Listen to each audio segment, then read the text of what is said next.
Thank you for joining me, Aina Kweo, on NMH at 1, where we highlight the news making waves in Namibia and beyond, ranging from current affairs, community stories, sports, and economic news.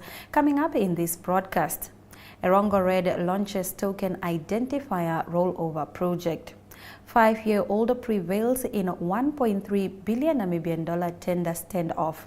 Southern white rhinos population increases for the first time since 2012. Please do follow all our programs on our website, which is called oneup2.com or DSTV 285 or GoTV 25 in Namibia.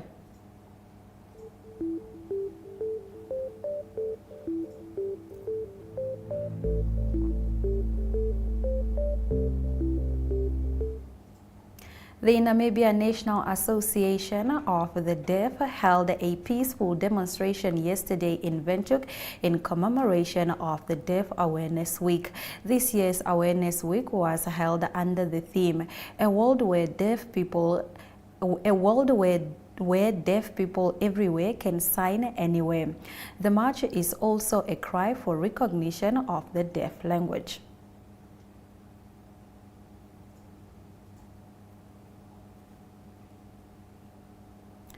The population of the southern rhinos has increased for the first time since 2012, leading conservation group has said, as it revealed the result of its annual survey, which is a good news as we commemorate World Rhino Day.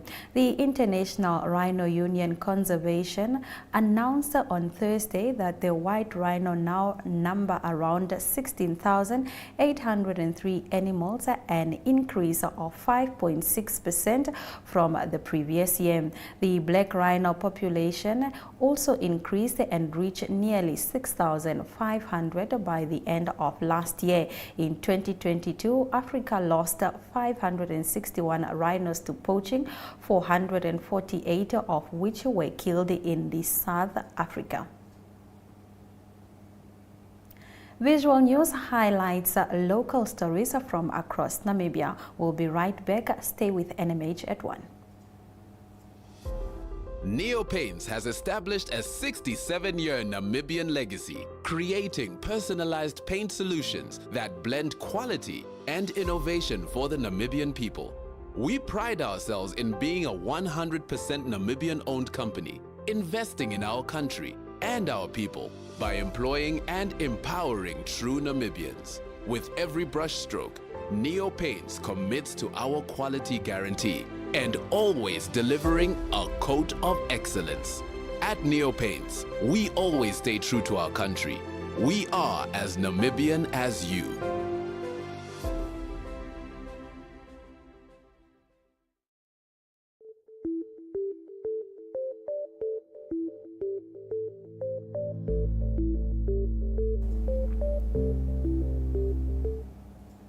In visual news this afternoon, the Erongo region electricity distributor on Tuesday launched the Token Identifier Rollover project, which will run until the 24th of November 2022. Erongo Red's Chief Executive Officer Emmanuel Hanabeb addressed the media during the event.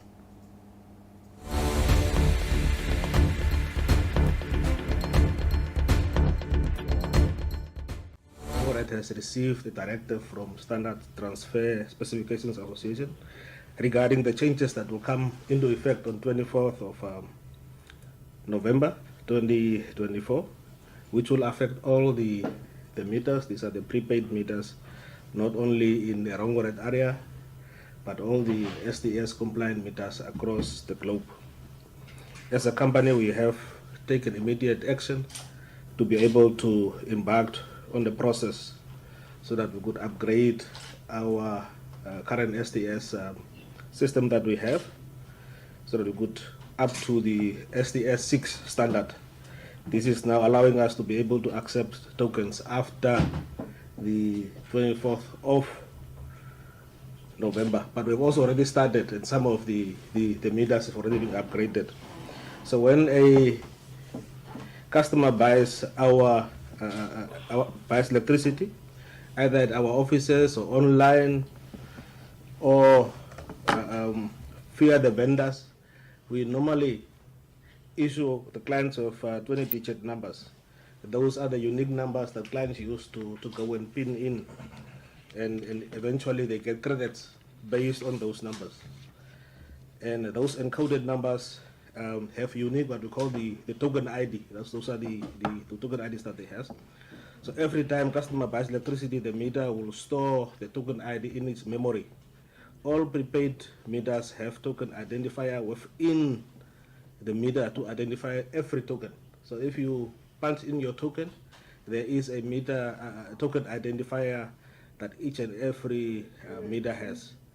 The purpose of the TID is to ensure that the same token cannot be used twice, but also primarily is to ensure that the client must receive electricity, because that's why the person buys the token, to be able to receive the electricity.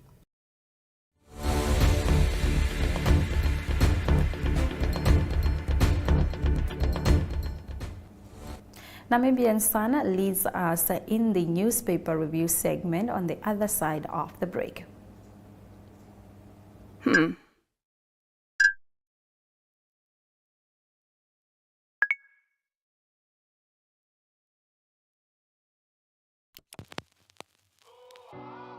eTicket, your online ticket solution for events and event marketing, bringing you ease of mind and making sure that your event gets out there.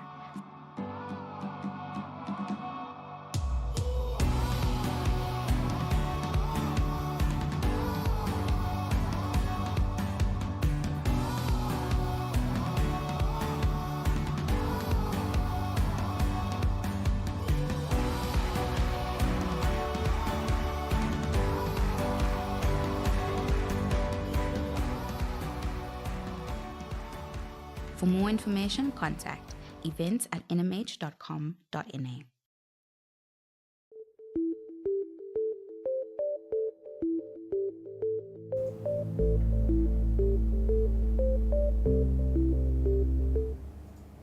According to Namibian Sun's front page, the Central Procurement Board of Namibia's review panel is sticking to its gun and has cemented its decision to award a $1 billion medical supply tender to Coast Farm Investment, whose majority owner is a 5-year-old child. As matters stand, the award, which was concluded last Friday, invalidates a High Court judgment handed out on Tuesday this week, in which CPBN was ordered to hold the award process pending a review process. An urgent application to stop the award process was brought by businessman Shapwa Kanyama through his company Africure Pharmaceuticals.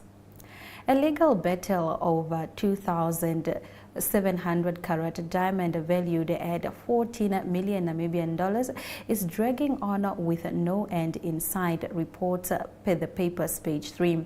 The matter, brought by liquidator David Bruni and Ian McCrallen, and involving Namibian Police Inspector General, the Minister of Home Affairs, Immigration and Safety and Security, the Minister of Mines and Energy, and the Diamond Commissioner, was in Windhoek High Court yesterday for a case management hearing. In the court documents filed last year, the defendant stated that the proceedings were initiated with no prior written warning and that notices were filed only on the e-justice system and not served to them.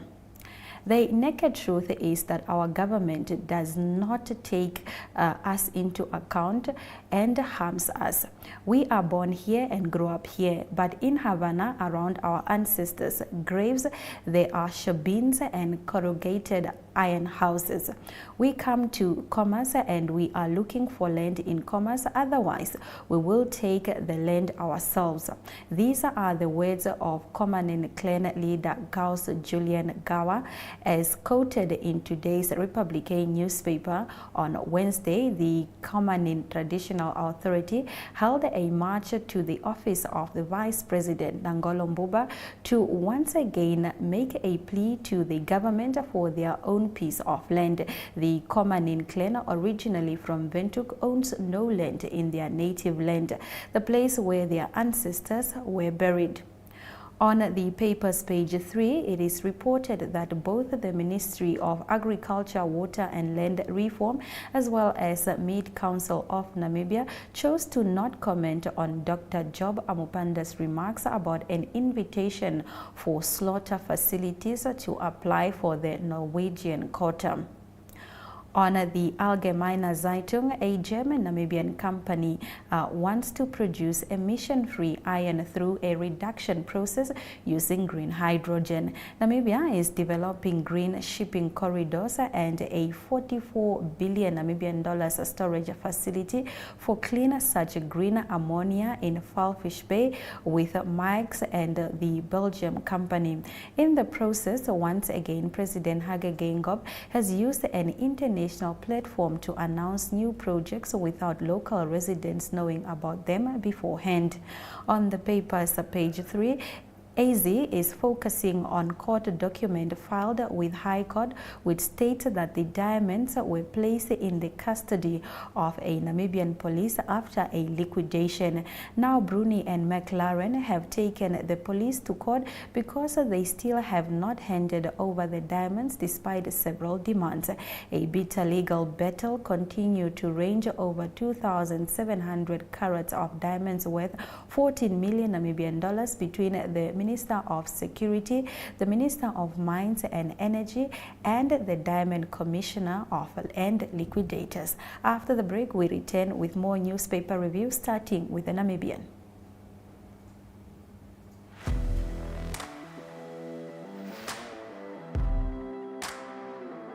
Hello and welcome to today's Sports Rep Show. I am your host, Jesse Jackson Kauraitha.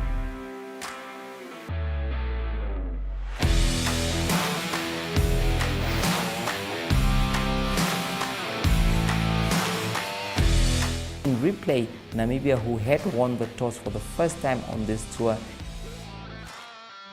Good day everyone, time for international sports news, starting off with tennis news both on the WTA for women's and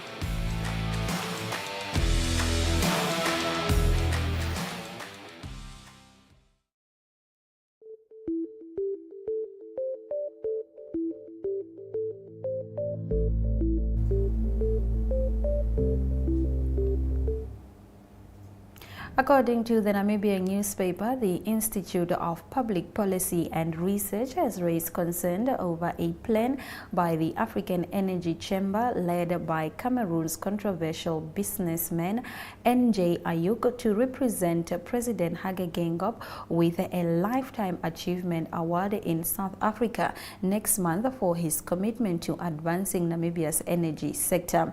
IPPR Director Graham Hopwood said that it is important that our leaders do not accept awards from people with questionable track records. More voices have come out in defense of civil society after the government, through the Financial Intelligence Center, issued a directive for civil society organizations to reveal detailed information about its donors and board members. Moving over to the New Era's front page.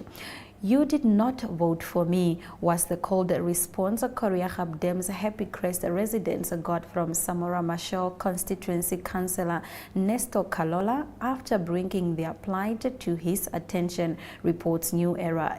Yesterday, residents of Happy Crest, a new informal settlement on the outskirts of Windhoek, held a peaceful demonstration over the lack of water and other important amenities they were allegedly promised, chanting "No water, no vote." In front of the constituency office, the group demanded the water promise to them. At present, they walk about 1.5 kilometers to the nearest water source in the area. Despite efforts to ensure Namibians abroad vote during election time, the number are not sufficient for those in the diaspora to be counted during the Namibian census. Namibians abroad will not be counted, as they will be using the de facto census enumeration methodology.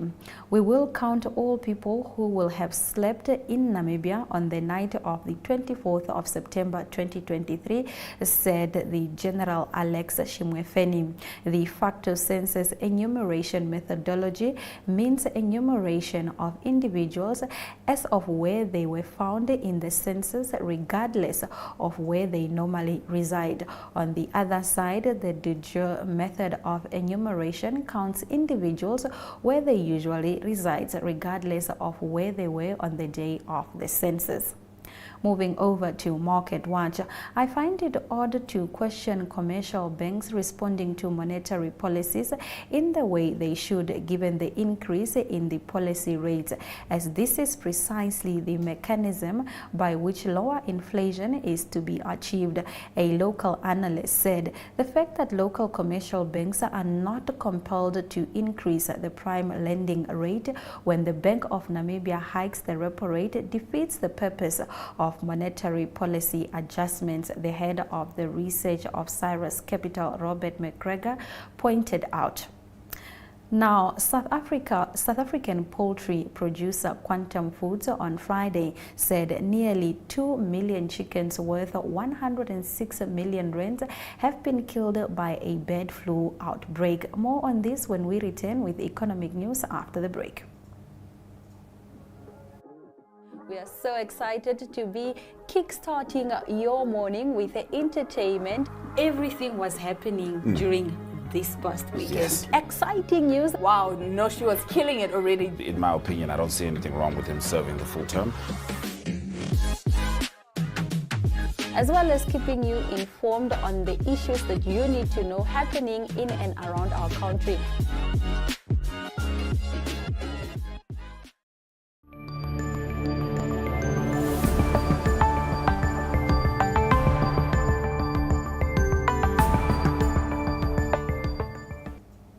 South African poultry producer Quantum Foods on Friday said nearly 2 million chickens worth 106 rands have been killed by a bird flu outbreak, increasing fear of a table egg and meat shortage. A leading poultry producer on the continent, South Africa, is currently grappling with an outbreak of a high pathogenic avian influenza, a bird flu which spreads rapidly in an infected flock, causing a high death rate. Quantum said in the trading update it had lost nearly 1.5 million of its laying and breeding birds during the current bird flu outbreak. To add 42,000 laying chickens lost during an earlier wave of an infection in April. The company expects to report an economic loss in the year to the 30th of September as the viral disease compounds operational problems caused by the South Africa's frequent power cuts. Excuse me. Now let's have a look at our economic indicators.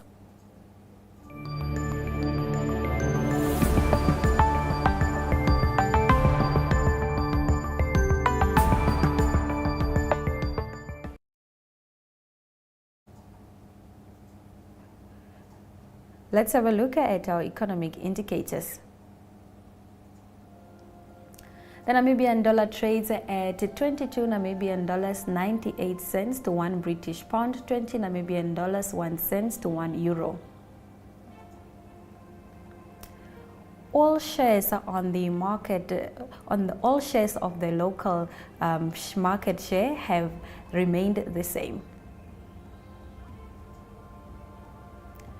Local index remains the same, while overall index has dropped with 1.95% and Trustco Group holding has increased with a 64.40%. For commodities, gold and platinum and Brent crude oil have increased, while copper has dropped with 1.77%.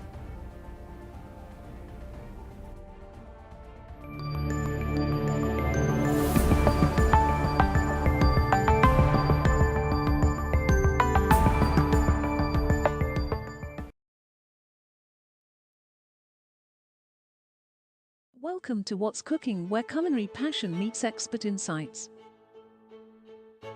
Somebody must really want to cook and want to cook good food. Immerse yourself in the bustling world of professional kitchens as top chefs create mouth-watering dishes.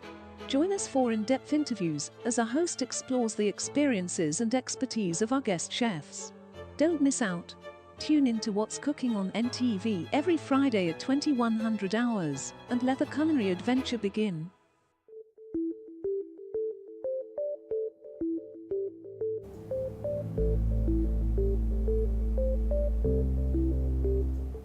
Here are the news from Africa.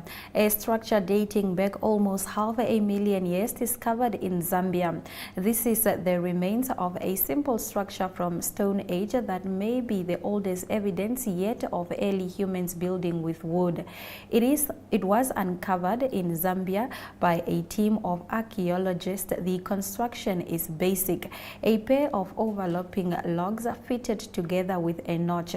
It is nearly 500,000 years old and provides a rare look at how ancient human relatives were working with wood and changing their environment, authors wrote in a study published on Wednesday in Nature.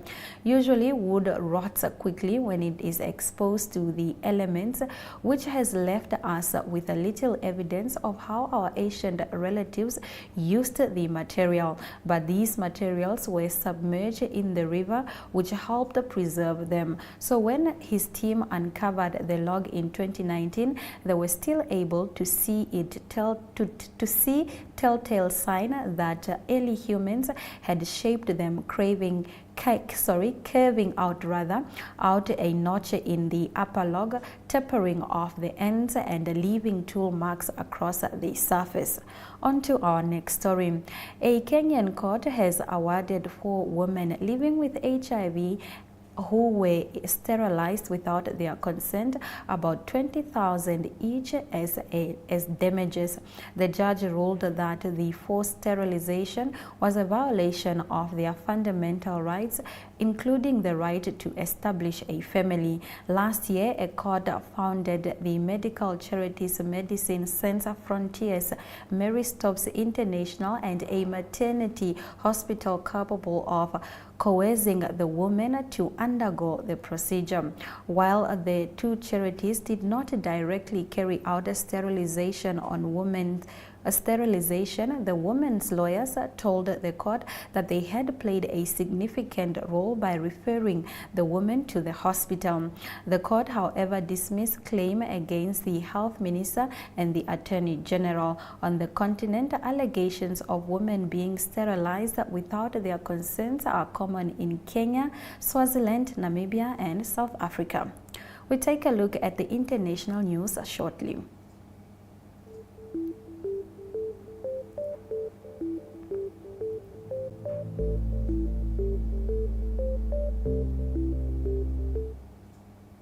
The hospital chiefs have warned of a danger of patient safety from the latest doctor strike. The first-time consultants and junior doctors in England have walked out at the same time. The doctor and government are deadlocked over the medics' pay demand amid the biggest cost of living crisis in general.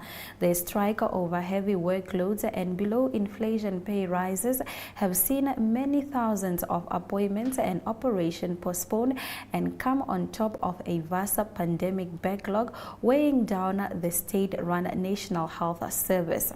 Previous industrial action has seen consultations and junior doctors strike at different times, allowing them to cover for each. Consultant and junior doctors working out together is an awful scenario health leaders have long feared, said Matthew Taylor, Chief Executive of NHS Confederation, which represents NHS organization. Taylor said that the strike could result in 100,000 operations and appointments being cancelled, taking the total of the well over 1 million since the start of the long-running series of walkouts.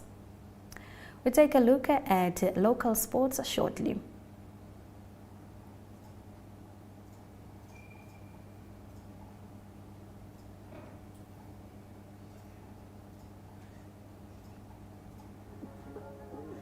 We are so excited to be kickstarting your morning with entertainment. Everything was happening during this past weekend. Yes. Exciting news. Wow, no, she was killing it already. In my opinion, I don't see anything wrong with him serving the full term. As well as keeping you informed on the issues that you need to know happening in and around our country.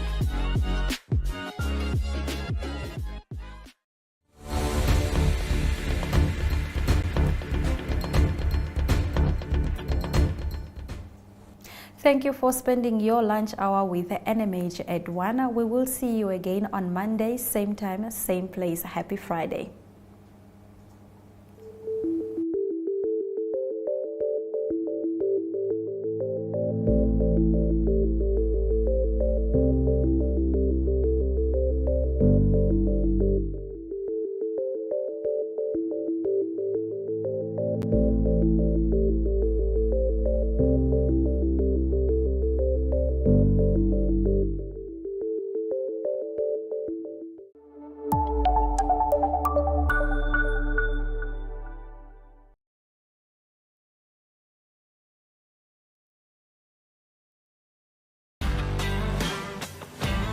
Blijf geschakeld. We zien jullie weer vrijdag volgende week.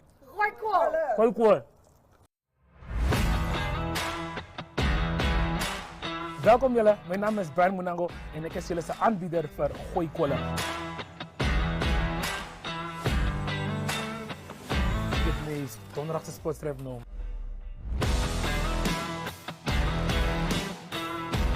Einde van hierdie programma zal ik en hoe om Frans te praten. Je m'appelle? Je bent? Le jour. Daar rit je me kool. Is dit een onderbroek?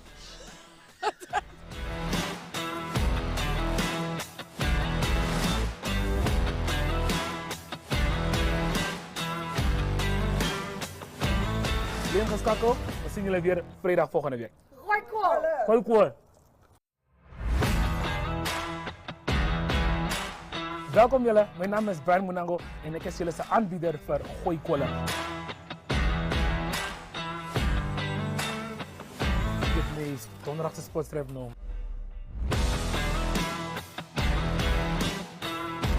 Einde van hierdie programma zal ik en hoe om Frans te praten. Je m'appelle? Je bent? Le jour. Daar rit je me kool. Is dit een onderbroek?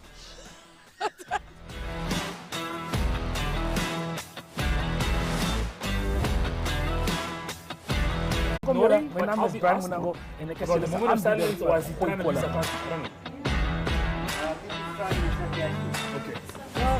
Dit is donderdagse sportstrip nu.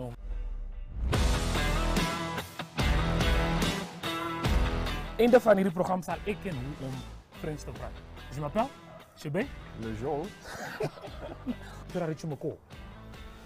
Is dit een onderbroek?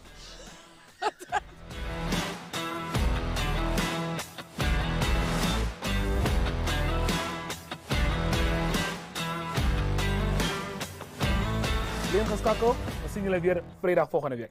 Gooi kool. Gooi kool. Welkom jullie, mijn naam is Brian Munango en ik is jullie aanbieder voor Gooi Kolen. Dit is donderdagse sportstrip nu.